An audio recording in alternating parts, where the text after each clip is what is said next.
In the 17th century, England was corrupted.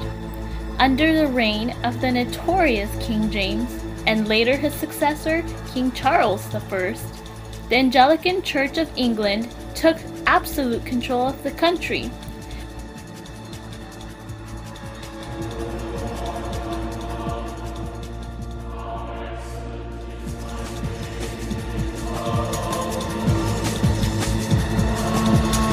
Therefore, those who did not comply to dictating authority, such as Catholics, Puritans, and Separatists, were all persecuted.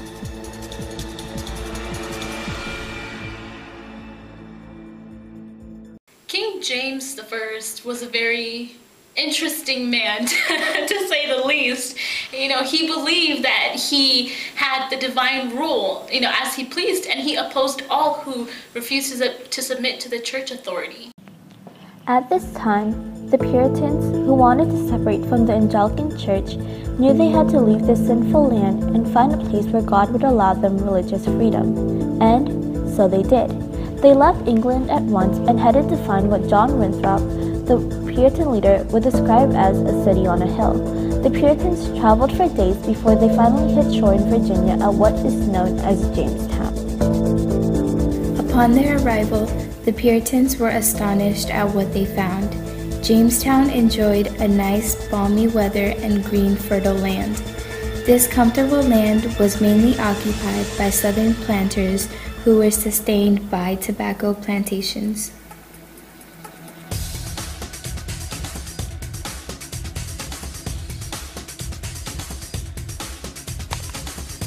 What you have to understand about the Puritans is that they're very hardworking. And the Southern planters, they knew that. They knew that the Puritans would create the perfect middle class, while the planters lived wealthy and rich lives. The Puritans accepted their welcome and settled in the small amount of open lands they found. They established churches and schools for their children.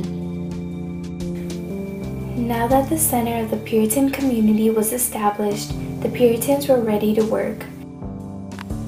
When the Puritans arrived at the houses of the Southern planters, they saw that almost all of the houses were accompanied by endless amount of farms. And they saw African Americans slaving relentlessly on these farms. The Puritans later came to despise the lifestyles of the Southern planters. They did not like that they used the free and harsh labor of those whom were unpaid. They did not like that the planters were motivated by earning money rather than by God, and they did not like that the planters were caught up in worldly manners. But most importantly, the Puritans did not appreciate remembering that the Southern planters are the same people that supported and helped King James I when he was persecuting them back home in England.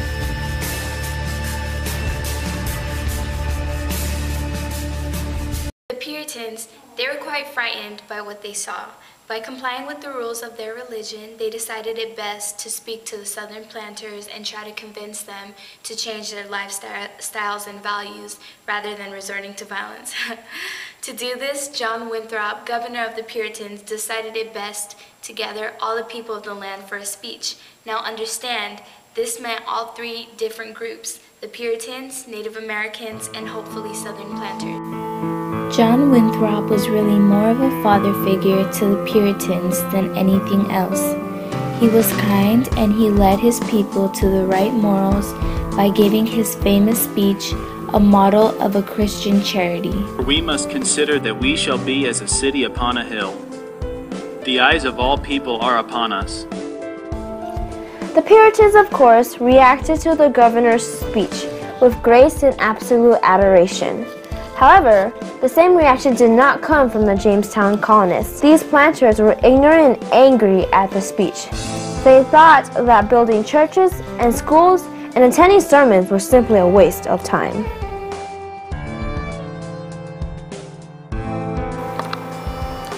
Though the goal of the Puritans was to try to convert the Southern planters, they accepted that they could not because they saw how aggressive these people could be. The Puritans knew the two groups would not get along, but they also knew that they didn't want to leave. The Puritans really liked the land they settled in. Virginia was a great place for living. what with its comfortable weather and fertile land for agriculture. The Puritans were based on hard work. They wanted to build their economy based on morals and within good reason. But they would still need assistance in doing so. The natives were just the assistance the Puritans needed. The Native Americans helped the Puritans meet their demands of farming. The Puritans and Indians got along based on a mutual understanding of situations. This mutual understanding was the fact that they were both highly disliked by the Jamestown community. It was kind of a misery loves company situation. Accepting their gracious help, the Puritans started to cultivate foreign crops and continued to build houses. Native Americans were happy to work alongside the Puritans on these small farms, where they would be reimbursed for their hard work. And the natives who chose not to work on the farms formed trading alliances with Puritans and traded goods. Soon thereafter, the Puritans established larger trading agreements with England. But establishing an entire colony would not be that easy. These southern planters are aristocrats and nobles who came from England. They were obviously always used to being high class and respected greatly. And so their aristocratic personality made them irritated when the Puritans began to experience economic and social success. In addition, they feared that the Native American and Puritans would team up to overthrow the Southerners. Economically, they believed that the Puritans were taking up way too much land that could have been used for plantations.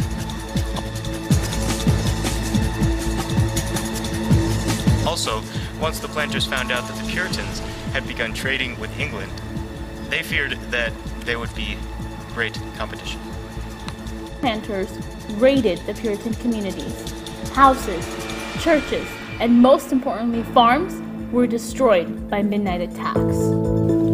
The southern planters attacked more and more farms to try and get the Puritans off their land. This caused the Puritan economy to decline, resulting in the lack of resources available to the Puritans. Children and adults began to die due to the lack of food. As the months progressed and conditions continued to worsen, the Puritans then slowly began to lose their faith in religion. Why are you punishing us, God, if all we have done is good and all they have done is evil? This group resorted to unorthodox manners of making money. They basically became more like planters. They owned slaves and plantations and began selling Native Americans to the Jamestown people. Southern planters were therefore proud of what they had accomplished because they had turned Puritans against Puritans and then the Puritans against Native Americans. At this point, the Puritan religion was divided in half. While a few Puritans wanted to revive their religion, many became too caught up in the wealthy and simple life Jamestown ultimately had to offer.